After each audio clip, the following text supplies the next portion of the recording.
If investing needs to excite you, it is already working against you. At first, this sentence feels wrong, because most people have been trained to associate success with intensity, effort, alertness, engagement, and movement.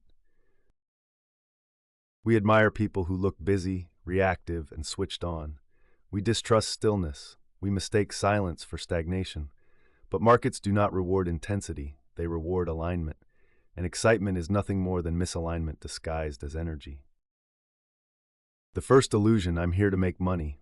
Ask 10 people why they invest. 9 will give the same answer, to make money.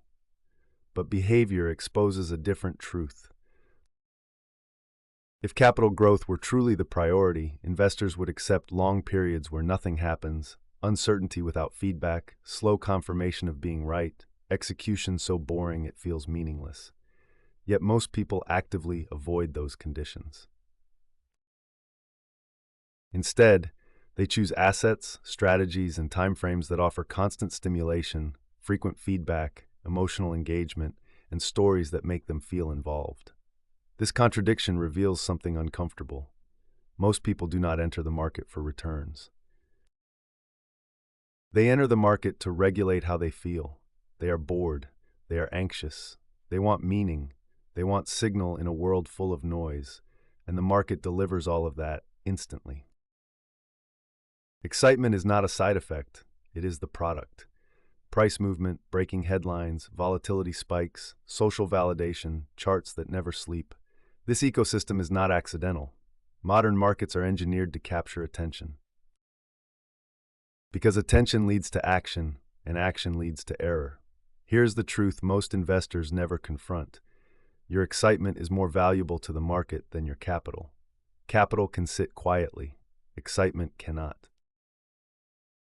Once you are emotionally engaged, your decision quality does not decline randomly. It decays predictably. The two internal systems why willpower always loses. This has nothing to do with discipline or intelligence. It is biological. Every investor operates with two competing internal systems. The first is the nervous system. It evolved for survival. It reacts to movement, novelty, and change. It interprets inactivity as danger. It seeks stimulation to reduce uncertainty. The second is the capital allocation system. It operates on probability, not certainty.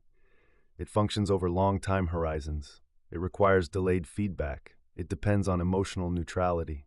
Here's the rule almost everyone violates without realizing it. These two systems cannot be active at the same time. The moment excitement appears, the nervous system takes control, and the nervous system does not compound capital. It spends it. Excitement feels productive. It feels like involvement. It feels like intelligence. It feels like timing and agency. It creates the sensation that you are doing something meaningful. But markets do not reward action. They reward correct positioning combined with inactivity. Excitement gives you the illusion of control in an environment where control is fundamentally limited, and illusions are expensive. Most people think emotions are binary, good or bad. They are not. They exist on a spectrum that directly correlates with decision quality. Above the line live calm, clarity, patience, and edge, sustained by emotional neutrality. Below the line live anxiety, excitement, euphoria, and panic.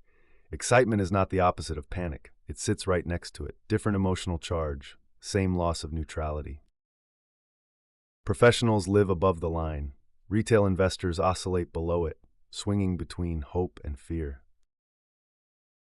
First, excitement collapses time. Long-term questions vanish. What if nothing happens for months? What if I am early? What if this plays out slowly? They are replaced by short-term urgency. What happens next? How far can this go? What if I miss it? Markets systematically transfer wealth from people who cannot tolerate waiting to those who can. Waiting is not passive, it is a competitive advantage. Second, excitement makes risk invisible. It does not remove risk, it removes awareness of risk. The brain shifts from probability to story, from distribution to best case outcome, from downside analysis to justification. Loss paths disappear psychologically while remaining statistically intact. and risk you do not see is the risk that destroys you. Third, excitement forces interaction. You feel compelled to check, adjust, react, interfere. Intervention feels responsible, it feels engaged, but every additional decision point introduces error.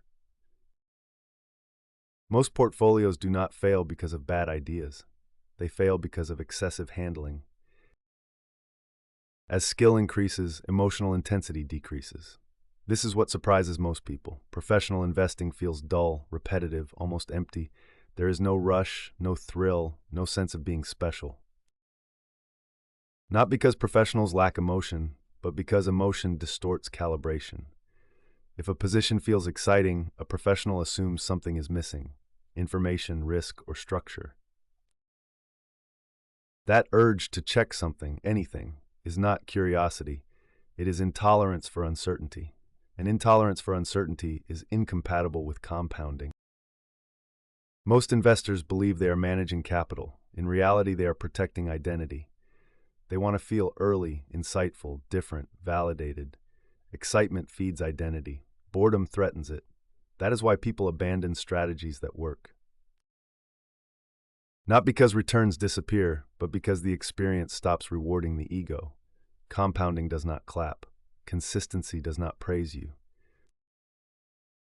Ask yourself, without rationalization, if this investment did absolutely nothing for the next 6 months, would I still hold it calmly?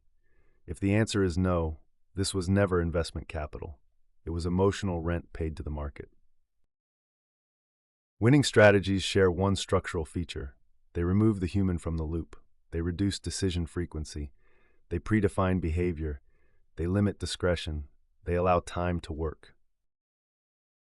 Excitement pulls you back into the loop, and the more often you decide, the more often you are wrong. Many investors secretly want emotional return. They want stimulation while waiting, reassurance during uncertainty, meaning during randomness. But emotional ROI has negative expectancy. It feels productive, it feels intelligent, it feels important, and it quietly degrades outcomes. Any strategy that requires excitement to maintain commitment is structurally incompatible with long-term wealth. Not because excitement is immoral, but because wealth compounds slowly and excitement demands immediacy. That mismatch creates friction. Friction creates mistakes. Mistakes compound faster than returns. Once you see this, you cannot unsee it. The greatest edge in markets is not intelligence. It is sustained emotional neutrality.